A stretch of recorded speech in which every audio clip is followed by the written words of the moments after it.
Welcome to Pindar Poetry. We hope you learned something new. You start by opening your project and focusing on the stage. This is where Backdrops live. Click the stage thumbnail to switch the editor view, then open the Backdrops tab so you see layers and tools. Once you have the Backdrops panel open, you can import, paint, or pick a sprite-based backdrop. Make sure to name new backdrops clearly so you can target them in code later. This small step prevents confusion during scripting. Now add or modify backdrops. Click Paint to draw, upload to bring files, surprise for a random option, or choose from the library.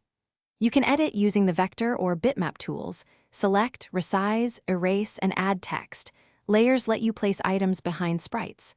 Once done, rename each backdrop and duplicate when you need variations. This organization lets you reference specific backdrops in scripts and ensures transitions are predictable when you switch them during your project. Finish by wiring your code. You switch backdrop to or next backdrop in event handlers or broadcast messages to coordinate changes. You can also use waits for timing.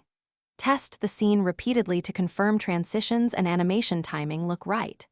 If a backdrop fails to appear, check that it's named exactly as used in code, that it's not hidden behind sprites, and that you're on the stage, not a sprite.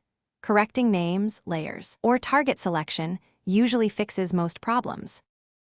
Thanks for watching. Consider subscribing if we helped you.